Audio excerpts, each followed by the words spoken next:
본문 내용은 알고 있는 내용이지만 간단하게 한 번 더 볼게요. 시간을 표현하는 방법에는 시제와 동작상이 있다고 했습니다.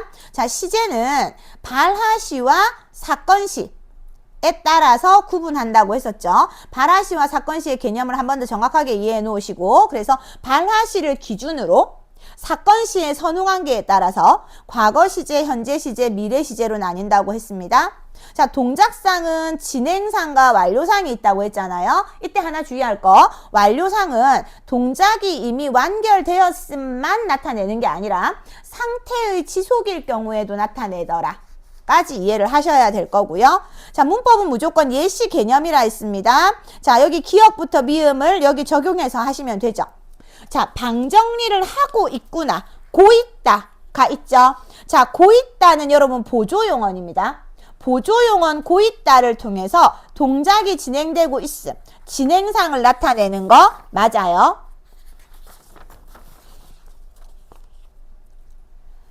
네, 필요 없는 물건은 다 내놓았어요. 선어말어미 at을 통해서 여러분, 사건시가 발화시에 앞선다는 거는 발화시를 기준으로 했을 때 사건시가 먼저 앞선다는 거지. 그러니까 무슨 시제라는 얘기죠?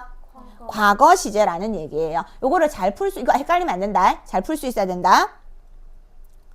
자, 디귿 보죠. 얼마 전에 산 책은 어디 있니? 자, 산 할 때 니은은 관형사형어입니다.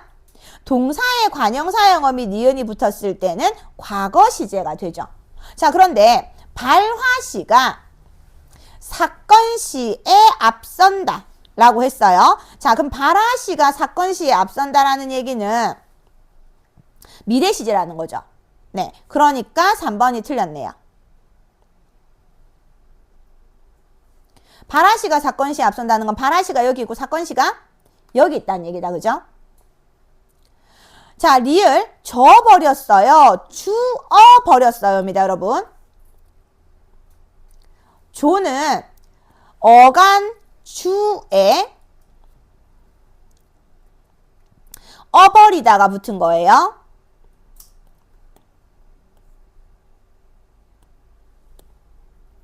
자, 그리고 이 엿은요, 리엇의 준말이죠. 그래서 이거는 어간추에 어버리 었다가 되는 겁니다. 과거 시제 선어말어미.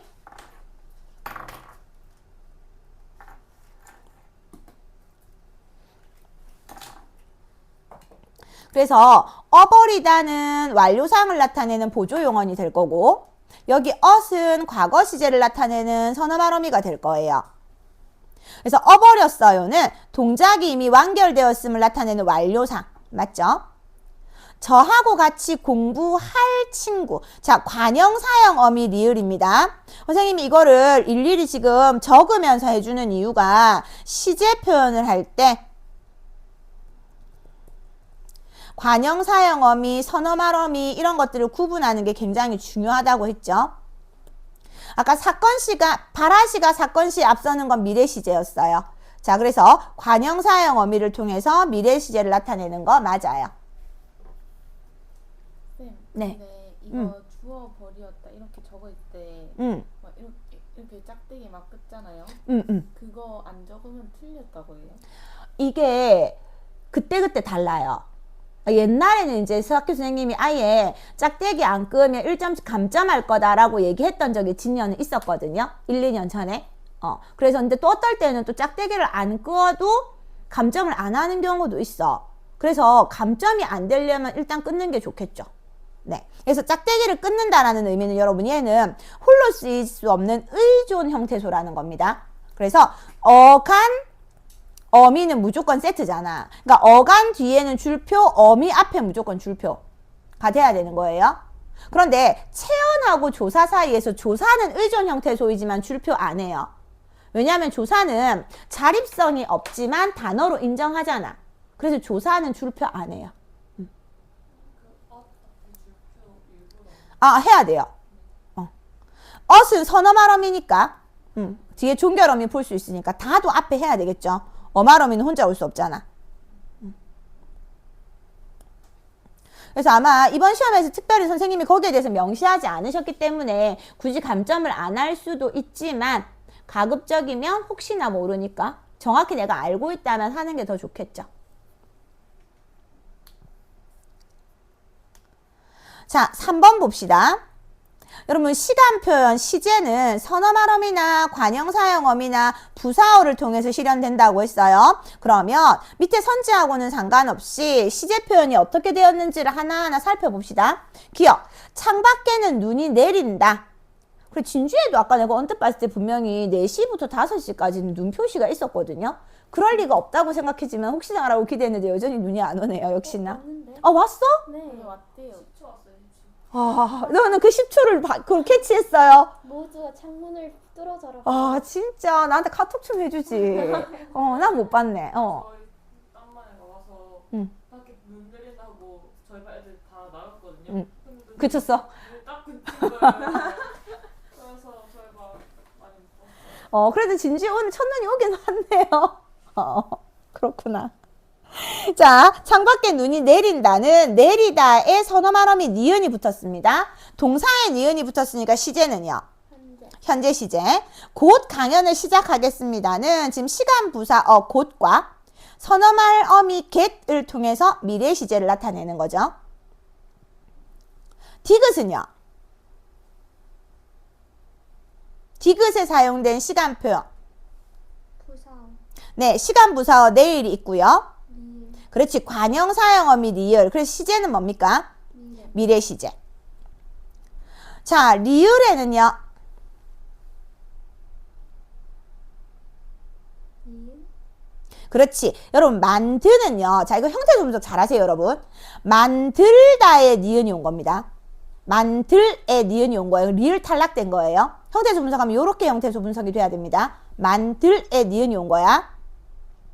자, 그래서 선어막은 관형사형 어미 니은. 또요. 옳지. 더 있네요. 선어말 어미 더. 자, 이렇게 관형사형 어미하고 선어말 어미를 구분하세요. 그래서 무슨 시제? 과거 시제. 자, 그래서 여러분 1번. 사건시와 발화시가 일치하는 시제는 현재 시제. 그래서 기억은 현재 시제죠. 사건시가 발화시보다 앞서는 시제는 과거 시제. 그런데 니은은 아까 무슨 시제였죠? 미래 시제였잖아요. 그러니까 2번이 틀린 거예요. 자, 니은하고 디귿에는 곧과 내일이라는 부사어가 있습니다. 디귿하고 리을에는 리을과 니은이라는 관형사형 어미가 있고요. 자, 기억의 니은, 선어말어미, 니은의 get, 선어말어미, 리을의 더, 선어말어미가 있습니다. 네. 자, 그리고 4번 보세요. 이번엔 동작상요. 자, 말라간다는 여러분 아가다, 마르다에 아가다가 붙은 거다. 얘를 형태수 분석하면 어간 마르에 아가 에 선어말어미 니은에 다가 온 거예요.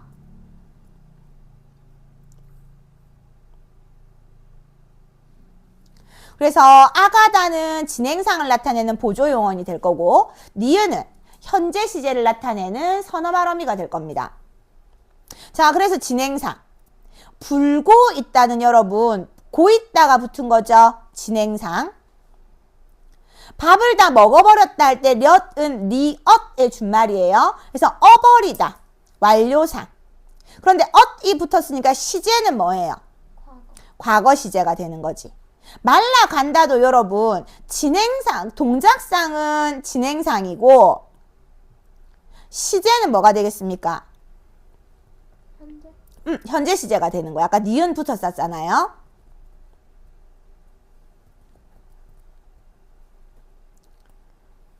고 있다도 그럼 여러분 진행상은 그 동작상은 진행상이잖아요. 그럼 시제는 뭐가 될 겁니까? 현재. 얘도 현재 시제가 되는 거야.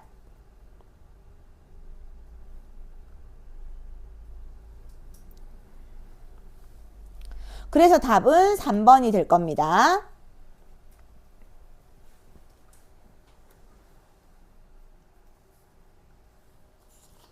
다음으로 가죠. 자, 5번요. 이건 수능 특강에 있던 문제던데. 자, 일단 보기를 잘 보세요. 여러분, 보기에서 빈칸을 채우는 형식으로도 서술형 문제가 나올 수 있어요. 이번에 경험했다시피. 빈칸도 잘 보셔야 되겠죠.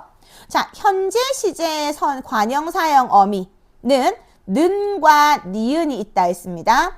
는은 동사에 쓰고 먹는 했었죠. 형용사나 서술격 조사에는 니은을 쓴다. 예쁜, 학생인 이렇게 니은을 쓸 거예요.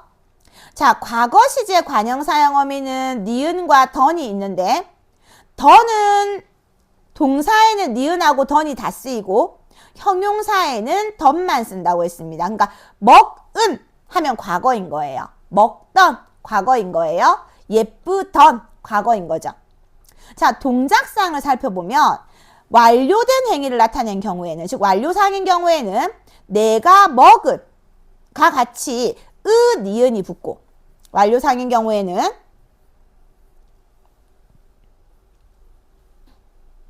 미완료된 행위, 미완료된 행위라는 건 진행상이겠죠. 자, 진행상인 경우에는 내가 먹던처럼 던이 붙는다고 했습니다.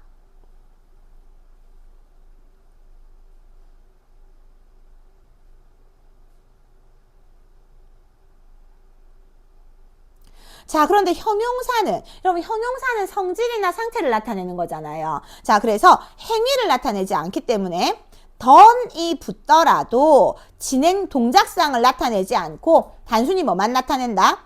과거만 나타낸다. 미완료된 행위를 나타내지 않는다. 자, 그러면 이거를 지금 한눈에 볼 수 있게끔 정리를 좀 하시면 되겠죠.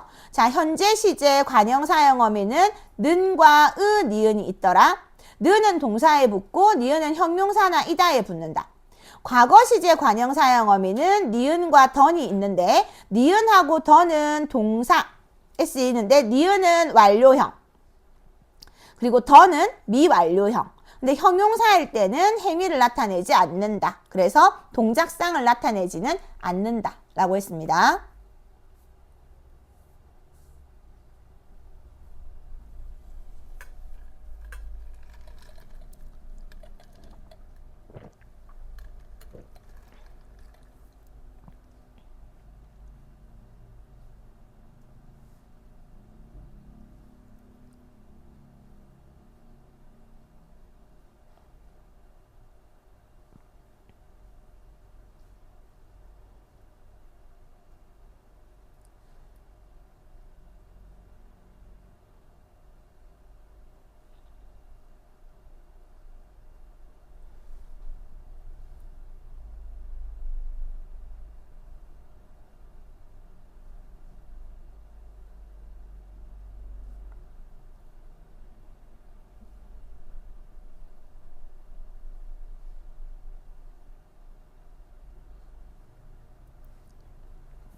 자, 그럼 문제를 한번 볼까요? 1번부터 갈게요. 자, 청바지를 입은 동사죠. 동사에 으, 니은이 붙으면 과거 시제를 나타낼 거예요. 그리고 아까 완료상을 나타낸다 했죠. 밑줄 그은 것뿐만 아니라 여러분 지나갔다 할 때 가앗에도 지금 과거 시제가 보이죠. 자, 예쁘던은 형용사입니다. 형용사에 던이 붙으면 과거 시제라고 했고 행위의 의미는 없다고 했어요.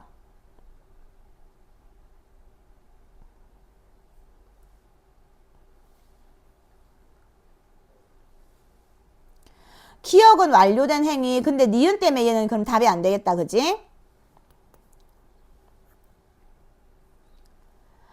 자, 2번은 눈이 쌓인, 쌓이다는 동사입니다. 동사에 니은이 붙었으니까 과거 시제고 완료상이 되겠죠. 니은은 읽다는 동사예요. 자, 동사에 던이 붙었으니까 과거 시제고 미완료를 나타내는 거 맞겠죠. 그래서 답은 2번이 되는 거고요. 3번은 훌륭하다는 여러분 형용사예요. 형용사에 니은이 붙었으니까 현재가 될 거고 형용사니까 미완료를 나타내지 않아요.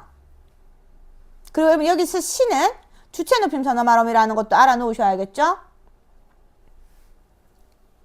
아까 2번 같은 경우에도 여러분 아까 기억은 고 있다가 있으니까 진행상이 있고요. what은 오앗의 준말이니까 과거 시제가 보여야 됩니다. 그러면 이제 어떤 의문이 생길 수 있냐면 선생님 그러면 여기는 완료상이고 여기는 진행상이에요. 맞아요. 자, 이게 왜 그러냐면 여러분, 자, 눈이 쌓인 이 지금 안긴 문장인 거야. 눈이 쌓이다가 하나의 문장이죠. 이 하나의 문장에서는 과거 시제이면서 완료상인 거예요. 자, 그런데 도로에서 꼼짝도 못하고 있다. 누가 주어가 생략 된 문장이 하나 더 있잖아. 이 문장에서는 지금 고 있다 해가지고 진행상이 되는 거야. 그래서 이제 여러분들 이번에는 시험 범위에 그걸 안 한 것 같은데 이걸 알려주는 때도 있었거든요. 절대 시제랑 상대 시제라는 게 있어요. 절대 시제는 현재 말하는 시점, 즉 종결 어미를 통해서 실현되는 시제. 상대 시제는 그 안에 안긴 문장에 의해서 실현되는 시제이거든요. 그래서 종결 어미를 통해 실현되는 시제와 안긴 문장에 실현되는 시제가 다를 수 있어요. 그래서 그것도 할 때가 있었습니다. 종종. 자, 니은 갈게요. 자, 하시던 했습니다. 하다는 동사예요. 거기에 던이 붙었으니까 과거 시제 그리고 미완료가 되겠죠. 여기 지금 주체 높임 선어 말하면 시도 보이네요. 여기 깨서도 보이고 주체 높임을 나타내는 주격조사 그리고 셔도 시엇의 준말입니다. 그죠? 그럼 여기도 지금 선어 말어미와 과거 시제 선어 말어미가 또 보이고요.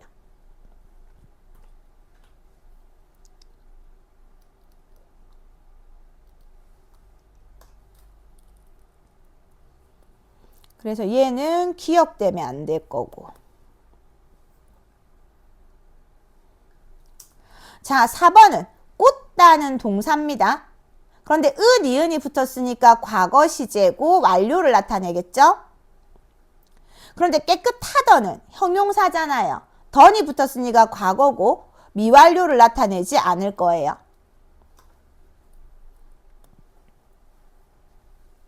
여기 지금 갓 있으니까 가앗의 준말입니다. 여기 앗엇 보이죠? 네, 이것도 과거 시제. 그럼 아주 오래된 과거이거나 과거와의 단절. 자, 기억은 우리 누나는 한참 무거운. 여러분 무거운은 무겁다의 선어 그 관형 사용어미 니은이 붙은 거예요. 자, 무겁다는 형용사입니다. 형용사에 니은이 붙었으니까 현재 시제일 거고 미완료를 나타내는 게 아니겠죠. 그래서 기억 틀렸고. 달리더는 달리다 동사입니다. 던이 붙었으니까 과거예요.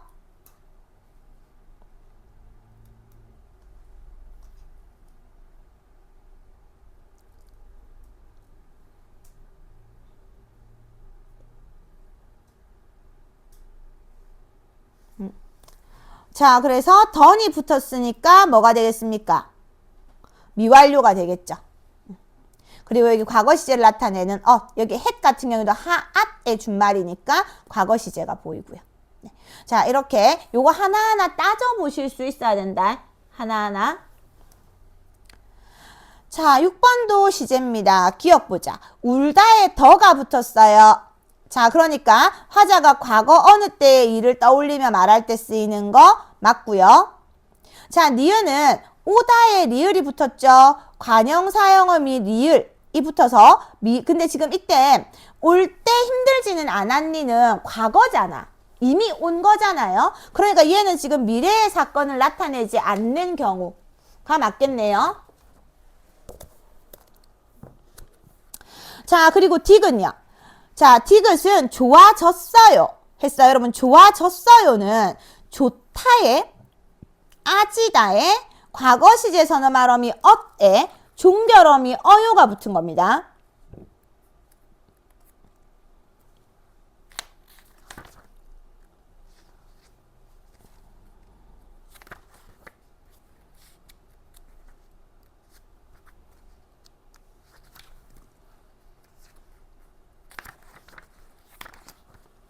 자, 그래서 지금 3번은 왜 틀렸을까요?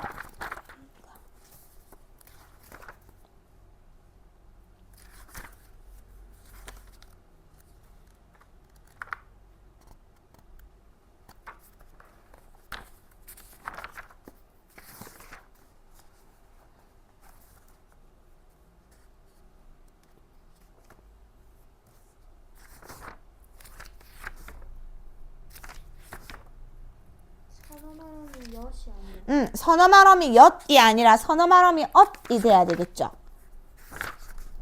선어 말음이 엿은 없다, 여러분. 선어 말음이 엇이에요. 그리고 내가 아까 뭘 하나 확인해야겠다고 생각했는데 놓친 게 있는데 이 문제가 어디 있는 건지 모르겠네.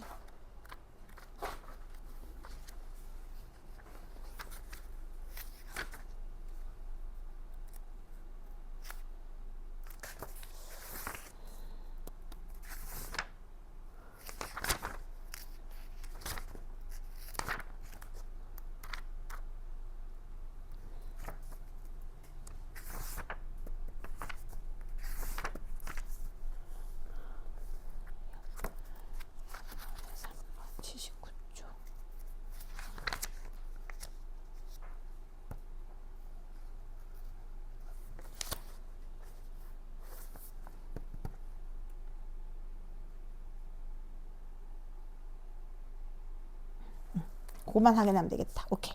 자, 리을은요. 여기 엇 보이죠? 자, 선어 말함이 엇을 통해서 현재와 비교해서 과거와 다른 상태. 자, 입학하다에 니은이 붙었습니다. 그래서 현재 시제 선어 말함이 니은인데, 자, 입학하는 거는 미래의 일이잖아요. 그래서 여기서는 미래의 사건을 나타냈다라는 거 이해하시면 되겠고요. 자, 7번 갑시다. 자, 7번 문제도 잘 봐놓으셔야겠죠? 자, get이에요, 여러분. get은 주로 미래 시제를 나타내지만 화자의 주관적인 태도를 나타낼 수도 있다고 했습니다. 추측의 의미를 나타낼 수도 있고 혹은 미래에 하고자 하는 행위에 대한 의향이나 의지를 나타낼 수도 있는 거죠. 자, 그런데 get이 추측을 나타낼 때는 여러 시제에 사용될 수 있고 주어에 대한 제약이 없어요. 그런데 의향이나 의지를 나타낼 때는 과거 시제를 결합할 수 없고 평서문에는 1인칭 주어만 그리고 이 의문문에는 2인칭 주어만 같이 쓸 수 있다 했습니다. 자, 문어체라는 거는 글에 쓰이는 옛스러운이라는 거는 옛날스러운 말투라는 거죠. 선어 말음이 리도 get의 용법과 유사하다 했어요. 그러면 리도 역시 마찬가지로 미래 시제를 나타내지만 추측이나 의향이나 의지를 나타낼 수 있고 추측을 나타낼 때는 여러 시제에 사용될 수 있고 주어에 대한 제약이 없지만 의향이나 의지를 나타낼 때는 과거 시제와 결합할 수 없고 평서문에서는 1인칭, 의문문에서는 2인칭 주어가 온다 라는 얘기입니다. 그래서 간단히 내용을 정리하면 이렇게 될 거예요. 자, get은 주로 미래 시제를 나타냅니다. 그런데 화자의 추측이나 의향이나 의지같이 주관을 나타낼 수도 있어요. 추측을 나타낼 때는 여러 시제에 사용할 수 있고 주어에 제약이 없지만 의향이나 의지를 나타낼 때는 과거 시제에는 사용할 수 없고 평서문에서는 1인칭 주어, 의문문에서는 2인칭 주어만 옵니다. 리는 문어체나 옛스러운 표현에 쓰는 건데 화자의 추측이나 의향이나 의지를 나타내는 get하고 용법이 유사하다고 했어요.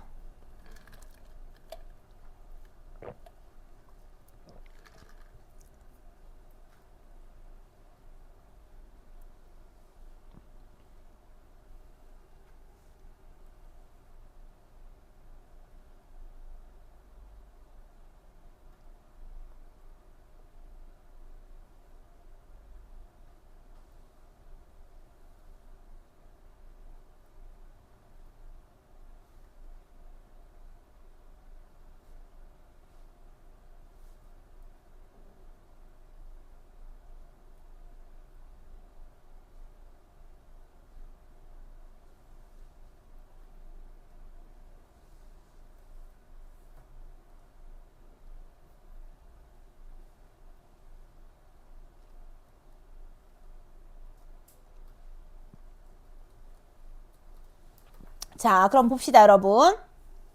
자, 1번. 자, 지금쯤 강릉에는, 지금쯤 진짜 강릉에는 한방눈이 오겠네요. 자, 오겠다 했을 때 get은 추측의 의미로 쓰인 겁니다.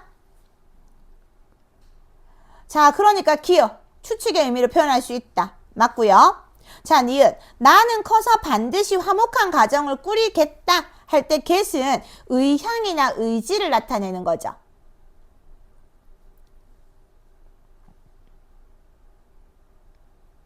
자, 아까 의향이나 의지를 나타낼 때는 과거 시제 형식과 결합할 수 없다 했어요. 그래서 과거 시제가 아니죠. 자, 그리고 평서문일 때는 1인칭 주어가 온다고 했습니다. 1인칭 주어가 왔네요. 3번, 서영아, 내가 우리 반 대표로 학생회에 참석해 주겠니? 마찬가지 이건 서영이의 의향이나 의지를 물어보는 거잖아. 그럼 이때 get은 의향이나 의지로 쓰였습니다. 의향이나 의지로 쓰일 때 의문문에서는 이렇게 2인칭 주어만 올 수 있다고 했죠. 그럼 맞는 거죠. 자, 리을. 그가 오랜 유학 생활을 마치고 이번 달에는 국내로 들어오리라 했습니다. 그럼 이거는 이 리는 추측을 나타내는 리예요. 그러니까 리을 맞고요. 자, 5번. 나는 그녀가 재능이 풍부해서 꼭 작가로 성공하리라고 확신했다 할 때 이 리도 추측을 나타내는 겁니다. 그래서 미음이 아니라 리을이 돼야 돼요. 그러면 미음은 여러분 화자가 어떤 일을 할 의향이나 의지가 있음을 나타내는 거잖아. 이럴 경우에는 이런 예시. 나는 다시는 울지 않으리라. 이때 리는 의지나 의향을 나타내는 거예요. 이럴 때 가능합니다. 그리고 민정이 학습지에서 하나 확인해 볼게요. 내가 민정이 학습지 확인했을 때 민정이가 이거를 추측 X라고 적어놨던 것 같거든요.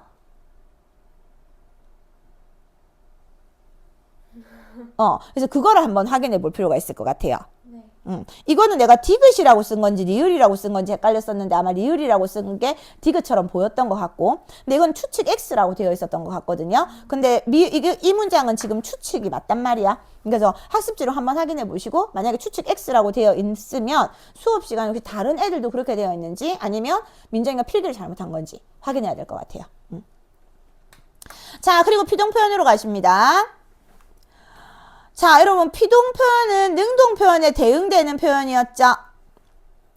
자, 그래서 주체가 스스로 자기 힘으로 하는 거는 능동, 남에게 당하는 거는 피동. 뭐 여기까지는 쉽게 이해가 되실 거고. 자, 능동문을 피동문으로 바꾸었을 때는 문장의 성분이 바뀔 수 있다라고 했던 거 기억하셔야 됩니다. 자, 능동문의 주어가 피동문의 부사어가 되고 능동문의 목적어가 피동문의 주어가 될 겁니다. 그리고 능동사의 어근에 피동 전미사가 붙어서 피동사가 만들어질 거예요. 자, 피었다는 피동 전미사 히가 붙은 겁니다.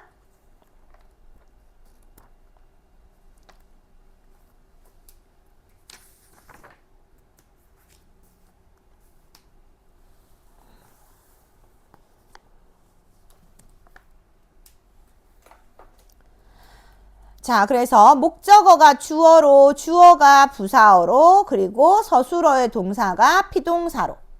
그래서 어근에 이 히리기와 같은 전미사가 붙는 거는 파생적 피동 혹은 단형 피동이라고 했고요. 아지다나 어지다 같은 보조 용언이 붙는 거는 통사적 피동, 장형 피동이라고 했습니다. 근데 개되다는 건 통사적 피동이나 장형 피동 아니에요? 개되다. 개되다. 그래. 이 개되다가 보면 헷갈리는데 원래 되다가 붙으면 전미사가 붙는 거거든요. 그래서 우리 허용되다처럼. 근데 개되다는 보조용언이 돼야 되니까 이 경우 개되다가 붙는 경우는 장형 피동이 돼야 될 것 같아요. 되다가 붙는 경우는 단형 피동이 돼야 되고 개되다가 붙는 경우는 장형 피동이 돼야 될 것 같습니다. 자, 피동 표현을 사용하는 경우 우리 교과서에서 학습했었고 이중 피동은 사용하지 않는 것이 바람직하다 했죠. 비문법적인 표현이라고 했어요.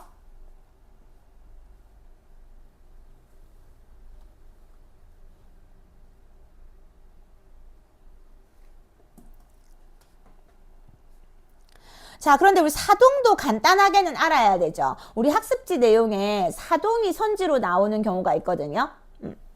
자, 사동은 주동에 대응되는 표현이라고 했습니다. 시키는 거라고 했죠. 주어가 다른 사람에게 시키는 거. 그래서 사동전미사 이희리기 우구추가 붙으면 단형사동, 파생적 사동.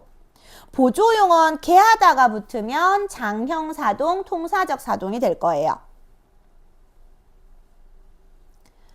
여러분 아까 이중피동은 비문법적인 표현이라고 했잖아요. 그런데 이중사동은 비문법적인 표현이 아니라고 했어요. 그지? 예를 들어서 서다의 사동 표현은 세우다죠.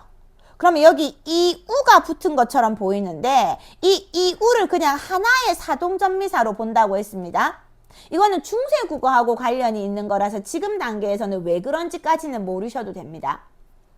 자다, 마찬가지 자다, 재우다가 되면 자의 이우, 차다가 채우다 사동 표현이 되면 차의 이우가 붙은 건데 이 이우를 각각이 아니라 하나의 사동전미사로 볼 거예요. 그래서 비문법적인 표현이 아니라고 했어요.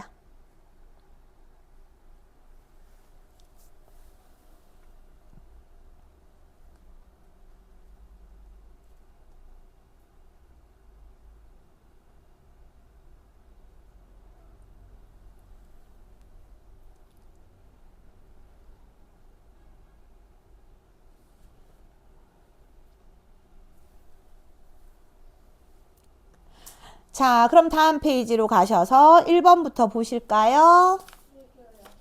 하세요. 매겨야 돼요. 네. 난 필기해요. 왜 이렇게 헛소리가 들리네. 불러줄게요. 1번에 1번, 2번에 5번, 3번에 3번, 4번에 3번, 5번에 4번, 6번에 2번입니다. 1번부터 가볼게요. 이거는 많이 했던 거다, 그죠? 자, 주어가 부사어가 되고, 목적어가 주어가 되고, 능동사가 피동사가 된다고 했어요. 피동의 예로 적절한 걸 찾으라고 했거든. 그래서 답은 1번이죠. 자, 주어가 생략되어 있어요.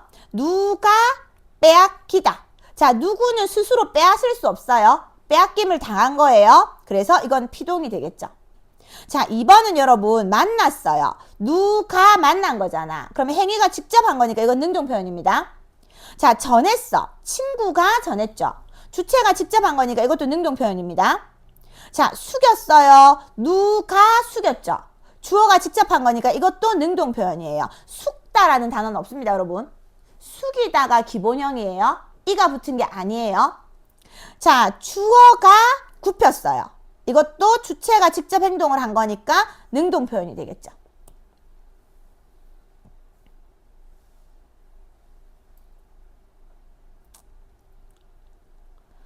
자, 2번. 토끼가 호랑이에게 잡혔다.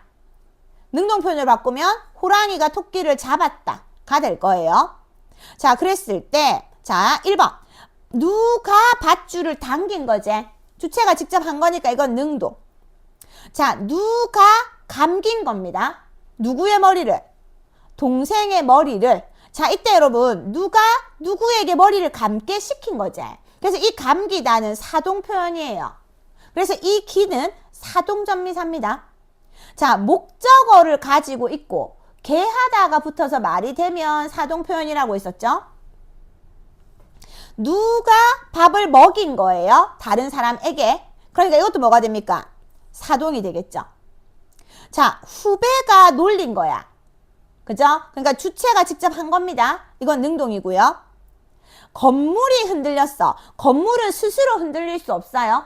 흔들림을 당하죠. 그래서 이게 뭐가 되는 거야? 피동전미사가 되고 이때 리가 피동전미사가 되는 겁니다.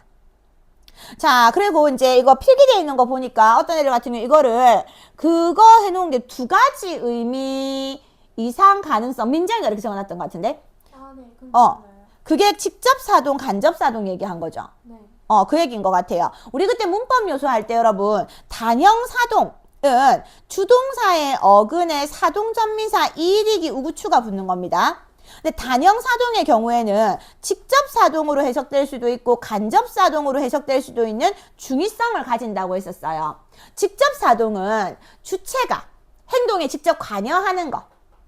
간접사동은 주체가 행동에 직접 관여하지 않으면서 시키는 걸 얘기한다 했지.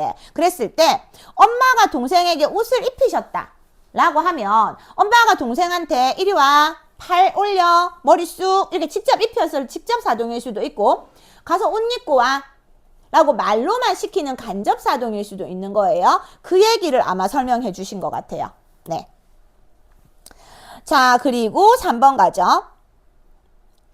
자, 이거는 이제 선지랑 비교해 보면 되는 거다, 여러분아. 자, 기억의 피동문은 능동문에 비해서 주어의 동작성이 드러나지 않는다. 자, 능동문은 눈이 덮은 겁니다. 주어의 동작성이 드러나죠. 자, 피동문은 세상이 덮였어요. 세상이 동작을 한 게 아니지. 그러니까 1번 맞는 거. 이때 엿은 이 엇의 준말입니다. 덮다에 이 엇이 붙은 거예요. 자, 니은은 두 학생이 참새 4마리를 잡았다. 그리고 참새 4마리가 두 학생에 잡혔다. 그럼 이때 여러분, 자, 중의성이 발생하는 거야. 이때 보통 이렇게 수와 관련되는 단어가 나오면 중의성이 발생할 가능성이 높아요. 무슨 말이냐면 학생 2명이 참새 4마리를 잡았는데 2명이 각각 2마리씩 해서 4마리를 잡았는지, 한 명은 1마리, 한 명은 3마리 해서 4마리를 잡았는지가 중의성을 가진다는 거야. 이거는 지금 능동문하고 피동문이 모두 중의성을 가지고 있죠. 네. 자, 그래서 기억하고 니은 모두 주어가, 기억에서 주어가 눈에, 두 학생이가 학생에게, 2번은 맞는데 3번. 자, 니은은 능동문, 피동문 모두 여러 가지 의미로 해석될 수 있는 중의성을 가집니다. 그러니까 달리 때문에 틀렸어요. 그리고 디귿, 낙엽이 바람에 난다, 낙엽이 바람에 날렸다는 중의성이 없어요. 그죠?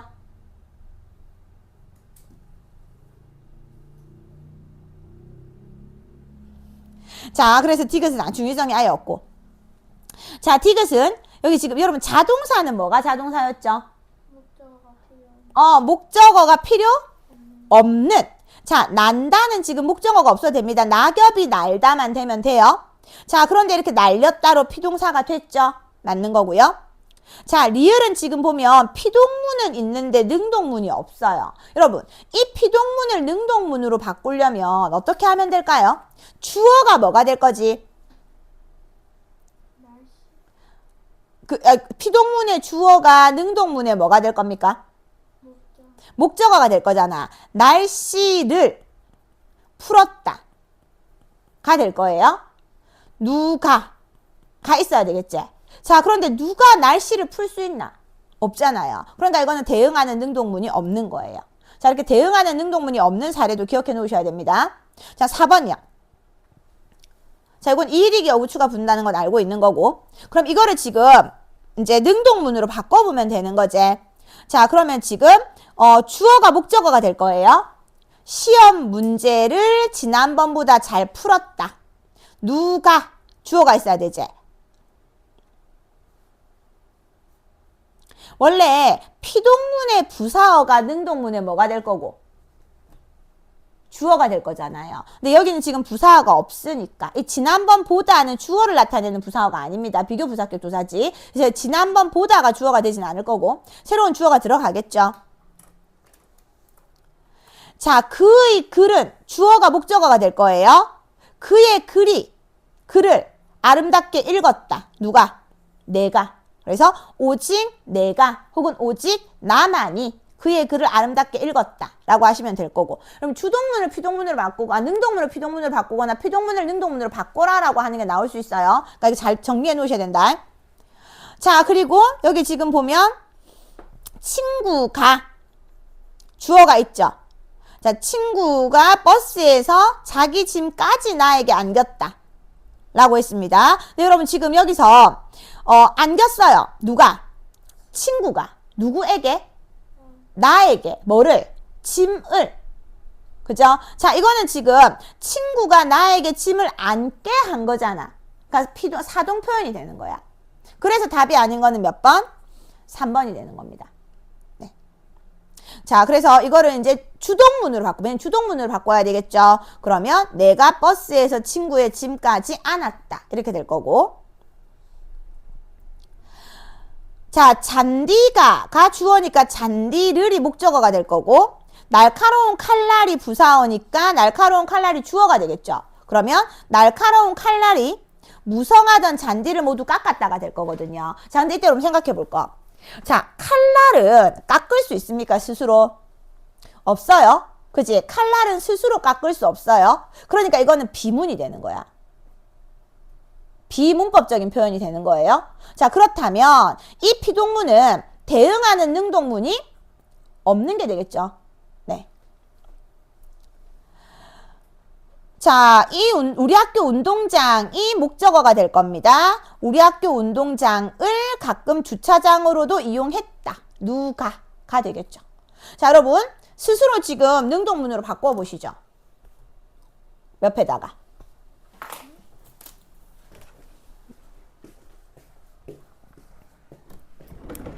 뭐? 어디다 버려요? 쓰레기통이나 아니면 화장실 쓰레기통이나 아무 데나 버리세요.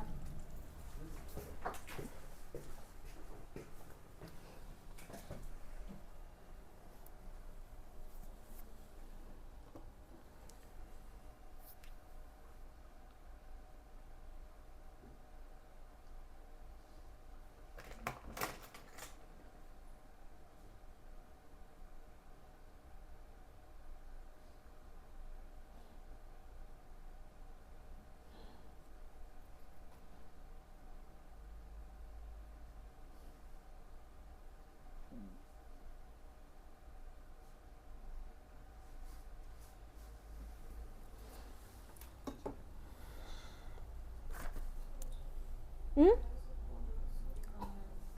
한 30분만 더 참아라. 한 40분? 네.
자, 다 적으셨으면 칠판에 있는 내용이랑 비교해 보시고 틀린 거는 바르게 고치시고요. 제대로 못 고친 거는 고친 거 적어서 참고하시고요.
네. 그럼 4번 문장은 잘못된 문장이에요. 비문법적 표현인 거죠.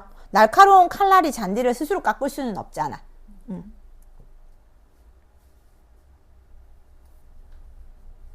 자, 다음 문제 가볼게요.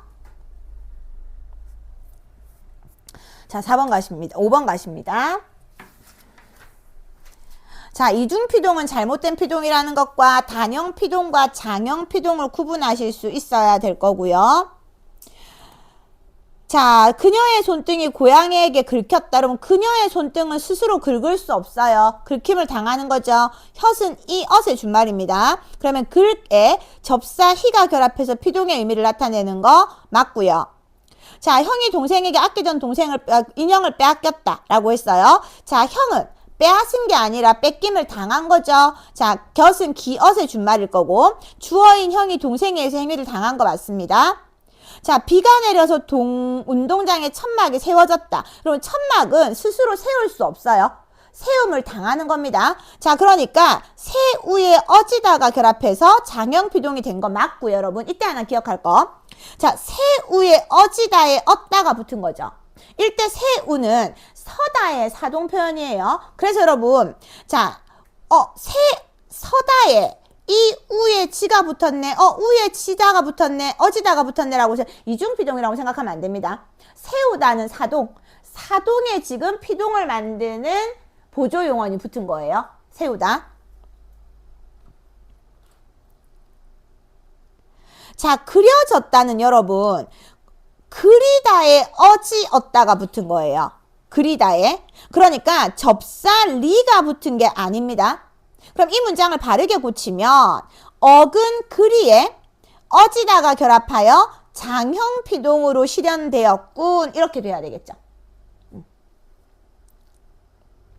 나뉘었다는 나누다에 이가 붙은 겁니다. 그래서 나누의 접사 이가 결합해요. 줄어든 형태 뉘가 피동 표현이 된 거 맞아요. 네. 자, 이때 여러분 어근하고 어간을 구분하는 거를 한 번 더 하실 수 있어야 되겠죠. 자, 어간은 어미와 세트였어요. 그래서 용언의 활용에 나오는 부분이라고 했습니다. 고정된 어간에 다양한 어미가 붙는 거고요. 어근하고 접사가 세트예요. 그래서 이거는 단어의 형성에 나오는 거야. 카테고리가 달라. 목차에 나오는 부분이 달라요. 그래서 어근은 실질적인 의미를 가지는 부분. 옛날에 민정이의 포스트잇이 아직도 생각나네요. 저도 별도 자, 그럼 뛰놀다라는 단어가 있을 때 이 단어를 활용하면 뛰놀고 뛰노니 뛰놀아서가 될 거잖아요. 그럼 변하지 않는 어간은 뛰놀이 되는 거야. 그런데 실질적인 의미를 가진 어근은 뛰다와 놀다잖아요. 그러니까 뛰하고 놀이 각각 어근이 되는 겁니다. 어근하고 어간을 구분하는 건 문법에서 가장 기본적으로 하셔야 되는 거예요. 그래서 아까 그리다 같은 경우에는 그리까지가 어근, 어간 동일해요. 어근도 되고 어간도 될 겁니다.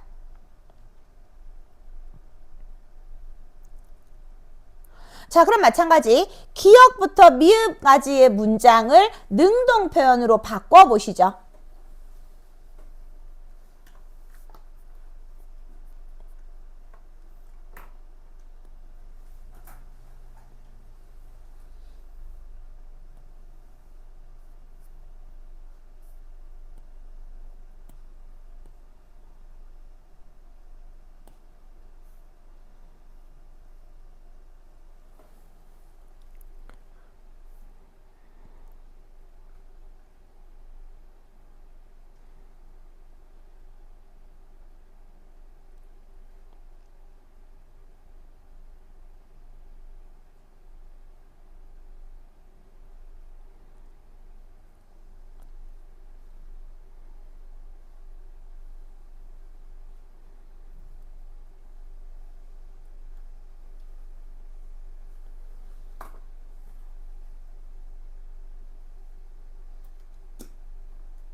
자, 볼까요? 자, 그녀의 손등이 주어가 목적어가 될 겁니다. 그리고 부사어가 주어가 될 거예요. 고양이가 그녀의 손등을 긁었다가 되겠죠. 자, 지금 부사어가 주어가 될 겁니다. 동생이 빼앗았다가 돼야 되겠죠. 그러니까 동생이 형이 아끼던 인형을 빼앗았다가 돼야 될 거고요. 자, 세워졌다는 세웠다가 돼야 될 거예요. 그 주어가 목적어가 될 거죠. 자, 그래서 천막을 세웠다. 비가 내려서 운동장에 천막을 세웠다가 되겠죠.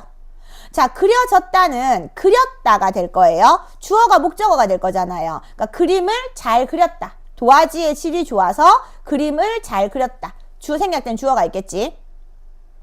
자, 나누었다는 나누었다가 돼야 되겠죠. 피동전미사 이가 빠져야 되니까 나누었다가 돼야 될 거예요. 그리고 커다란 빵이 라는 주어가 목적어가 돼야 되겠죠. 그러면 커다란 빵을 순식간에 여러 조각으로 나누었다가 돼야 되겠죠. 자, 이렇게 능동을 피동으로, 피동을 능동으로 바꾸는 거 하실 수 있어야 되고요. 자, 6번 가죠. 여러분, 여기서 말하는 짧은 피동이 파생적 피동 얘기하는 겁니다. 단형 피동 얘기하는 겁니다. 그런데 일부 능동사의 어근에는 피동전미사가 결합하지 못해서 단형 피동을 만들 수 없는 경우도 있다. 그럼 이거 만들어 보면 되죠. 마찬가지로 여러분 이걸 능동 표현을 피동 표현으로 바꿔 보시면 돼요. 자, 목적어가 주어가 되고 주어가 부사어가 될 거라 했습니다. 그러면 낚싯줄이 고양이에게 끊기었다 가 되겠죠. 아기 볼이 경민이에게 만져졌다. 이거는 지금 여러분 이히리기가 붙을 수 없어요. 장형 피동만 됩니다. 만지다에 어지다에 얻다가 붙을 거예요. 그래서 답은 2번이 될 거예요. 자, 동생의 이름이 민수에게 불리었다가 될 거고요. 여러분, 불렀다는 형태에서 분석하면 어떻게 될까? 불리었다는 피동인데, 민정아. 민수가 부른 거니까 이 능동이잖아요. 자, 연우야, 불렀다의 어가는 부르가 되는 겁니다. 기본형이 부르다잖아요. 자, 부르에 지금 뭐가 붙은 거야? 다가 붙은 거야. 그래서 얘는 불규칙 활용이 일어나서 그래요. 르 불규칙이 일어나서 그렇다.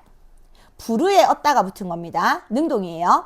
그래서 이것도 여러분 럿이 됐다고 해서 순간적으로 착각해서 불리었다의 준말이라고 생각하면 안 된다. 불리었다의 준말은 불렀다가 아니라 불렸다예요. 이중피동, 이중몸이 돼야 되지. 자, 도토리가 땅에 묻었다가 되겠죠. 다람쥐에 의해. 네. 음식이 접시에 담기었다가 돼야 될 겁니다. 요리사에 의해. 자, 이렇게 능동 표현으로 고쳐보시고 맞춰보시죠. 스스로. 능동 표현으로 고쳐보시고 바르게 고쳤는지를 맞춰보시면 될 것 같습니다.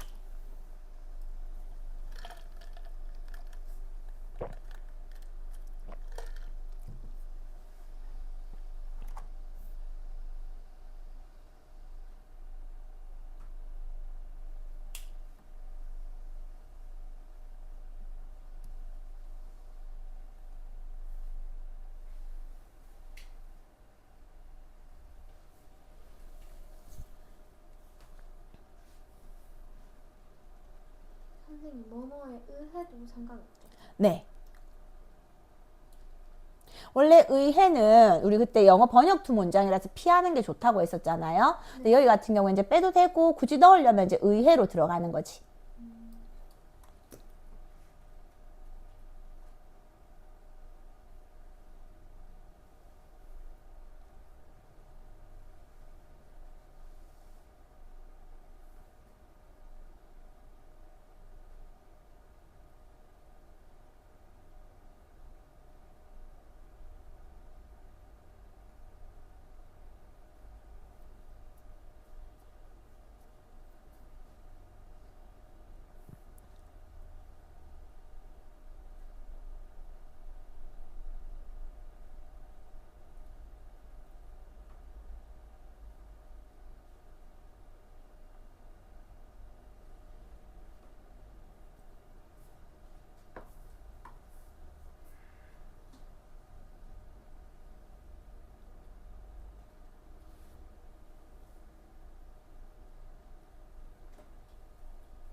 그냥 담겼다, 묻혔다 그냥 이렇게 적어도 돼요? 음식이 접시에 담겼다, 도토리가 땅에 묻혔다 해도 됩니다. 그래서 피동표현은 여러분 주어를 숨기고 싶을 때, 주체를 숨기고 싶을 때 사용한다 했잖아요. 그래서 피동표현을 쓰면 지금 다람쥐와 요리사가 드러나지 않죠. 그래서 이렇게 주체를 숨기거나 드러내지 않는 효과가 있는 거잖아.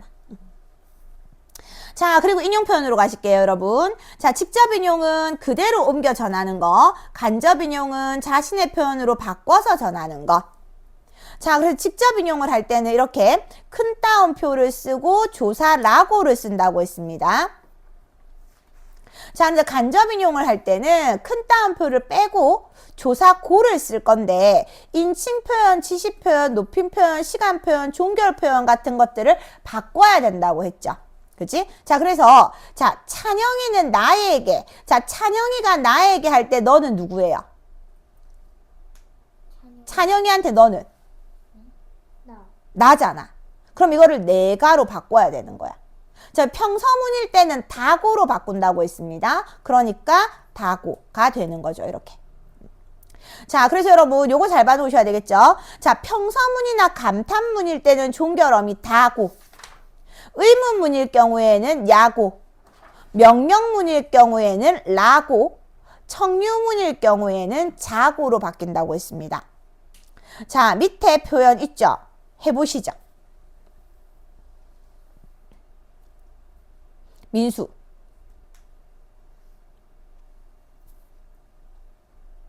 보실까요? 자, 어제, 내일은 언제입니까? 오늘이잖아. 자, 그러면, 자, 선생님 아니고 선생님께서, 자, 오늘 평서문이니까, 그리고 이제 종결어미가 지금, 실현될 필요가 없어요. 상대 높임이 실현될 필요가 없잖아요. 그러니까, 오신다고 말했다. 가 되는 거예요. 자, 그럼 1번 문제부터 볼게요, 여러분. 자, 어제, 내일은 언제입니까? 오늘이죠. 자, 평서문이니까 다고로 바뀔 겁니다. 그럼 어제 진우는 오늘 떠나고 싶다고 했다. 그래서 간접 인용문에 쓰인 조사 라고가, 직접 인용문에 쓰인 조사 라고가 간접 인용에서 고가 된 거 맞죠? 테스트 볼 때는 여러분 쌤 이거 안 넣어놓고요. 여기 있는 걸 다 지워 놓을 거예요. 스스로 고치실 수 있어야 되겠죠? 자, 그래서 니은, 직접 인용문에 쓰인 시간 표현 내일이 오늘로 바뀌었어요. 자, 니은은 아들이 나에게 잠시만 집에 계세요 라고 했다. 그럼 일단 큰 따옴표 빼고요. 자, 계세요는 명령형이죠. 그러니까 으라고, 라고로 바뀌는 겁니다. 자, 그리고 나에게 상대 높임을 쓸 필요가 없잖아. 그러니까 높임 표현이 어떻게 되는 거예요? 사라지는 거예요. 객체 높임으로 바뀌는 게 아니라. 그래서 3번이 틀렸어요. 아들이 나에게 잠시만 집에 있으라고 했다. 내가 나에게 상대 높임을 쓸 필요는 없어요. 자, 그리고 디귿. 자, 그 바다에서 아영이는 나는 이곳이 마음에 들어. 그러면 아영이가 말했을 때 나는 누구예요? 아영이고요. 아영이에게는 바다가 가까운 곳이니까 이곳을 쓴 거잖아. 그러면 이거는 화자의 입장에서 바꿔야 되니까 이곳을 그곳으로 바꾸는 겁니다. 평서문이니까 든다고 했다. 가 되는 거예요. 자, 그래서 1인칭의 간접문에서 여기 지금 그러면 여러분 그 바다에서 아영이는 그곳이 마음에 든다고 했다. 가 되겠죠. 자, 이렇게 앞이나 뒤에 나올 말이 반복을 피하기 위해서 쓴 거 우리는 제기대명사라고 했습니다. 그죠? 자, 그래서 아영이 대신에 자기로 바꿔요. 제기대명사는 3인칭 대명사입니다. 자, 그래서 직접 인용문에 쓰인 지시표현 1인칭이 3인칭 제기대명사로 바뀌고 지시표현 이곳이 그곳으로 달라지는 거예요. 높임의 대상에게 제기대명사를 쓸 때는 당신을 씁니다. 할머니 당신께서 말씀하시기를. 이렇게. 이거 답을 안 불렀어요. 그래서 1번은 3번일 거고요. 2번은 서술형이지. 이건 바로 하면서 해야 될 것 같죠? 네. 순차적으로 들어가야 될 게 오늘, 있으라고, 자기, 남기라고가 될 거고요. 3번은 4번입니다. 2번 보죠. 자, 직접 인용문을 간접 인용문으로 바꾸는 겁니다. 큰 따옴표 빼고요. 라고 대신에 고를 쓸 거고. 자, 영희 어머니께 내 동생은 너의 동생은이잖아. 그럼 너는 누구예요? 나죠. 그러니까 내 동생은. 그래서 2인칭 대명사가 1인칭 대명사로 바뀌고 평서문이니까 다고로 바뀌는 겁니다. 나머지도 고쳐보면 자, 어제의 내일이니까 오늘로 바꿔야 될 거고요. 그죠? 계십시오는 아까 명령문이고 그리고 큰 따옴표를 폈을 때는 상대 높임을 이 사라진다 했지. 그래서 is라고 말했습니다. 가 될 거고요. 자, 언니는 어제 나의. 그럼 이때 나는 누구예요? 언니죠.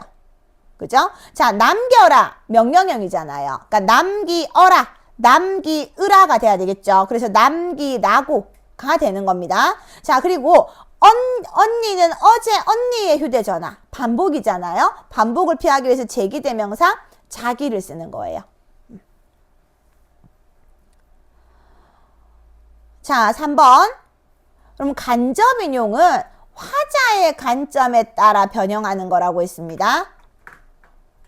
자, 그래서 아까 했던 것처럼 평서문일 경우에는 종결어미 다고, 의문문은 동사일 경우에는 야고, 느냐고, 형용사일 경우에는 으냐고, 명령문은 으라고, 평서문은 자고라고 했고, 감탄문은 평서문으로 인용돼서 다고를 쓸 겁니다. 화자의 현재 시점 및 관점 및 시점에서 기술되기 때문에 인칭대명사나 시간 표현이 달라진다고 했어요. 자, 그래서 여러분 이런 거 이제 만약에 우리 지난번처럼 빈칸 채우는 테스트로 나온다면 이런 종결어미가 어떻게 되는지를 여러분들이 넣으셔야 될 수도 있고요. 아니면 자, 여기 뭐가 달라지는지를 채워야 될 수도 있고 인칭대명사나 시간 표현이 달라지는 이유를 써야 할 수도 있겠죠. 여러 가지 부분을 비워놓을 수 있으니까 잘 생각하셔야 될 거예요. 그리고 선생님은 나중에 얘를 싹 지우고 여기를 비워놓을 테니까 무조건 간접인용으로 고치시면 될 겁니다. 자, 연경이는 꽃이 참 예쁘구나 라고 감탄했다. 자, 아까 감탄문은 평서문으로 인용된다 했죠. 그러니까 큰 따옴표 빼고 예쁘다고 감탄했다라고 하면 될 거고요. 자, 나에게 언제 가니라고 물었다. 의문문인데 동사입니다. 그러면 가느냐고, 가냐고가 되겠죠. 가느냐고도 될 거고 가냐고도 될 거예요. 자, 디귿은 자, 큰 따옴표 빼고 자, 여기서 나는 누굽니까? 민지죠. 네. 자, 그러면 앞에 나온 말을 반복하니까 제기대명사를 쓸 거고요. 힘이 세. 평서문이잖아요. 그러니까 다고가 오겠죠? 세다고 말했다. 자, 위원회는 승아에게 내가 학교 대표로 선발되었다라고 알렸다. 그러면 여기서 너는 누굽니까? 승아죠. 자, 그러면 자, 승아가 반복되잖아. 객체가. 그럼 이때는 자기를 쓰는 게 아니에요, 여러분. 주체가 아니잖아. 그지? 그러면 어떻게? 3인칭 대명사. 그녀. 자, 그래서 위원회는 승아에게 그녀가 학교 대표로 선발되었다고 평서문이니까. 자, 어제의 내일이니까 오늘이 되겠죠. 여러분, 와라는 명령문이에요. 자, 명령문이니까 라고. 그래서 오라고 말씀하셨다가 되는 겁니다. 자, 요거 간접인용으로 고치실 수 있어야 됩니다. 자, 이렇게 해서 지금 여러분 학습할 때